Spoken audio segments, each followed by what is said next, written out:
ce genre, c'est comment se passe cette prise de décision. Donc, on a des gens comme Nathalie ou William qui font monter l'information de l'école vers ce comité. Donc, les élus donc, sont invités dans ces comités. C'est-à-dire que ça, c'est autre chose. La commission elle-même, elle travaille, elle a un secrétaire qui est au sein du consulat, qui reçoit des dossiers qui sont maintenant extrêmement cadrés, avec un nombre de pièces, si j'étais tout satisfait, qui est supérieur à la trentaine, c'est-à-dire qu'on est arrivé à quelque chose de démentiel, pour des familles qui, dans certains cas, dans un certain nombre de cas, n'ont pas le temps, l'inclination ou la capacité à remplir ce genre d'informations. Donc il y a quand même une certaine aide. Une fois ce dossier étant instruit, il passe pour, non pas pour décision, mais pour recommandation à une commission locale, dont laquelle font partie de droit les élus, bien sûr, et puis d'autres personnes représentant l'établissement, les parents d'élèves, l'administration et partie prenante. Cette commission se réunit, discute des cas portant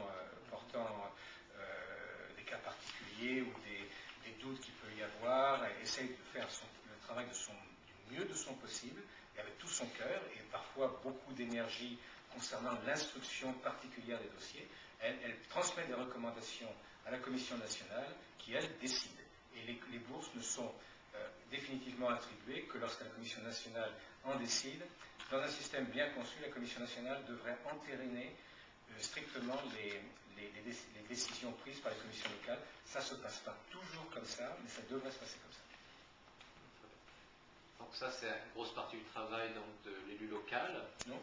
Non, l'élu local prend part à la commission en question, mais il a également un travail sur le terrain qui dépasse largement, aussi importante soit-elle, la commission locale des bourses est une des fonctions de l'élu qui permettent de participer à cette vie-là, mais si c'était limité, si la vie de l'élu était limitée à ce genre de choses, ça aurait relativement peu de sens. Il y a d'autres membres dans la commission qui connaissent bien mieux les dossiers personnels d'une façon générale, parce qu'on parle d'établissement par établissement, que l'élu qui ne fait que absorber à l'occasion de cette commission les besoins dont il a pu prendre connaissance sur le terrain, comme d'autres membres de la commission. Il faut bien... Ce qu'on peut dire, c'est finalement le délégué est de droit membre de cette commission de par son statut d'élu. Ensuite, c'est l'administration qui décide quelle autre personne va faire partie de la commission générale des représentants des établissements. Il y a des représentants des professeurs, il y a des représentants d'associations, où il peut y avoir une notabilité pour une raison ou pour une autre, quelqu'un qui peut... C'est relativement bien cadré. C'est-à-dire que normalement, seuls les élus sont membres de droit, et les établissements doivent être représentés. C'est-à-dire qu'il y a un certain panneau escalité, mais dans ce panneau escalité, celui d'élu, ce n'est pas le choix de l'administration. Ça veut dire que l'élu est là, il peut se faire représenter, et donc c'est une des raisons de la qualité élective, du fait que, il y a, de la même façon qu'en France, il y a la fonction de préfet. Le préfet représente l'État, et il y a un certain nombre d'autres personnes qui sont élues au titre de députés, de maires, de conseillers généraux, etc., qui sont des gens qui retirent leur légitimité du fait qu'ils se sont présentés devant les électeurs à un certain moment pour les représenter et les défendre. Alors que les fonctionnaires ont passé des concours, ils ont appris à gérer le char de l'État, et la fonction est différente. Ils sont toutes les deux hautement respectables, mais il faut que les fonctions soient bien distinguées pour que les vaches soient bien gardées. Et donc, votre rôle essentiel, c'est de faire remonter l'information. Vous êtes à l'écoute donc des Français locaux, de leurs problèmes, et dans les cas difficiles, vous pouvez faire remonter l'information, quelquefois même altérer certains projets de loi si c'est une situation qui se répète fréquemment. C'est exactement ça, c'est-à-dire que chaque fois que les lois telles qu'elles existent ne correspondent pas à un certain esprit de justice, il y a plusieurs façons de le rectifier. Intercession, qui est tout à fait, parfois on utilise ça comme un mot grossier, mais c'est tout à fait une partie essentielle du rôle de l'élu, quel qu'il soit. Il y a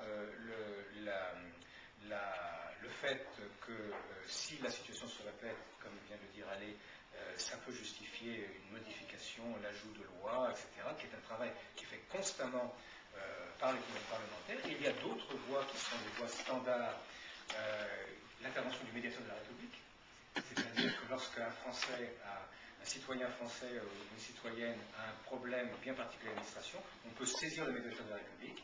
La loi fait que cette saisine ne peut être faite que par un élu de type constitutionnel, c'est-à-dire ce qui concerne un sénateur, et ça veut dire que l'élu que je suis, jusqu'à présent, il n'y a aucun sénateur qui m'a refusé le fait de porter à l'attention du médiateur de la République un cas qui le méritait et qui avait été porté à ma connaissance. Je suis, en tant qu'élu local, pas habilité à faire cette saisine moi-même, mais il est bien évident qu'une des raisons pour laquelle, une des conséquences, j'allais dire, du fait que nous élisions des sénateurs, nous sommes le plus petit collège électoral de France pour les sénateurs. Il y a 153 élus qui élisent par roulement 12 sénateurs, c'est-à-dire jusqu'à présent 4 sénateurs par tous les 3 ans. Avec les modifications, il y aura maintenant 6 sénateurs, il y a toujours le nombre de 12, mais ils sont élus 6 à la fois, puisque le mandat a été réduit.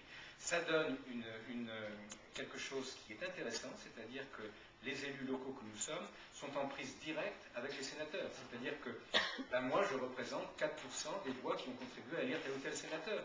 Lorsque je viens avec un dossier, on ne le refuse pas. Et puis il y a aussi les sénateurs vous connaissent, quand le sénateur s'adresse à un délégué, il veut dire cher collègue.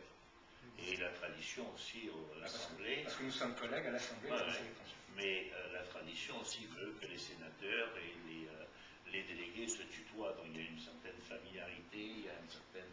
Ça marche à ce niveau-là, mais aussi à d'autres niveaux, parce que le nombre total de voix dans l'Ouest américain qui va vous élire est relativement faible également. Par exemple, aux dernières élections,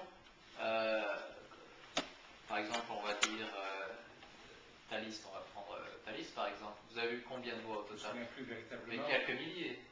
Oui, c'est-à-dire qu'il y a, là il y a 36 000 inscrits grosso modo, il y en a même 30 000 la dernière fois, sans donner à nouveau les chiffres que je n'ai pas en tête, grosso modo une dizaine de % de participation totale.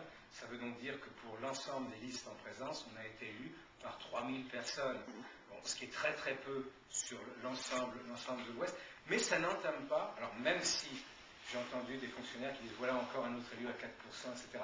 Ça fait du mal, mais ça veut simplement. Mais quelle que soit la participation, nous représentons tous les Français. C'est très dommage que la participation soit aussi faible. C'était un début de cette réunion, si elle avait été couverte, etc. C'était au moins de faire, il y a une campagne d'information qui est faite pour augmenter cette participation, parce que qu'on le veuille ou non,